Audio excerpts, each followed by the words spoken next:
friends. First of all, I would like to thank the Atlantic Council for organizing this event.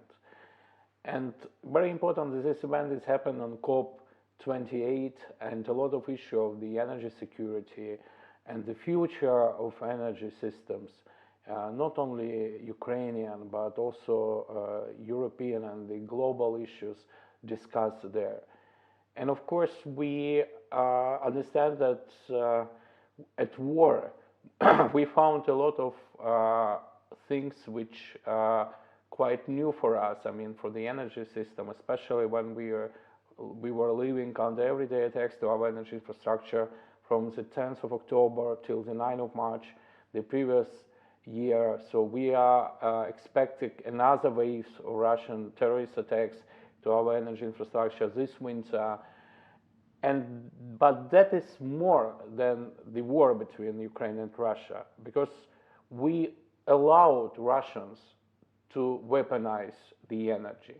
And the consequences of this feel not only in Ukraine as a battlefield with Russia, but a lot of countries in the world feel how it looks like to weaponize the weapon, when we allowed Russians to manipulate the prices, when we allowed them to dictate the policies for many countries, because they could use the Russian fossil fuels and they have the influence on using these fuels. I think it's very important to get the lessons from that. And I'm really very happy that a lot of partners and a lot of our friends, so we already did a lot just to get rid of Russian fossil fuels. And it's very important that on COP we discuss the issue of clean energy, the green transition goals, net zero goals. But Russia is against all of this. And they're against because they still need fossil fuels to manipulate the prices. They still need fossil fuels to manipulate the governments. And very important lessons which we got from the war is that the issue of net zero, clean energy, that is more than the ecology issue or just the issue of production or even the centralized generation of electricity. That is the issue of national security.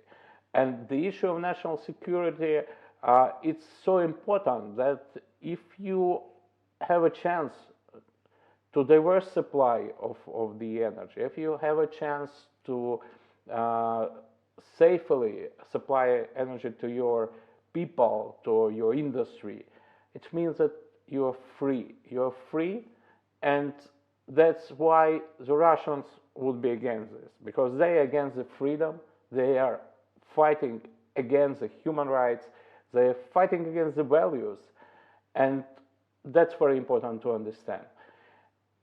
I really welcome the declaration of COP28 about the tripling of nuclear energy, and that is very important instrument for clean energy and green transition.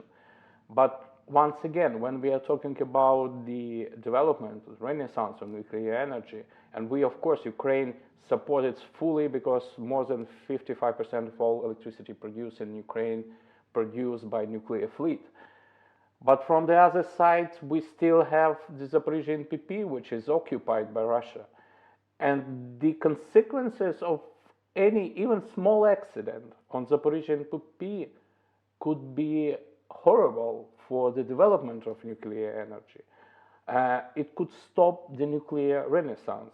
That's why in peace formula of our President Zelensky, that is point number one, the nuclear and radiation safety and security. And we understand that it could influence the whole world, because they destroy everything which civilized world achieved in the peaceful development of nuclear industry. And I think that is important to discuss. That is important to discuss, to understand that is a future of nuclear depends on Zaporizhzhia NPP, depends on what they are doing there. And it's very important that they should leave. They should leave, they should withdraw their troops, they should withdraw their Rosatom guys from our station. And Ukraine should safely operate, as we did it safely operate the Zaporizhzhia NPP.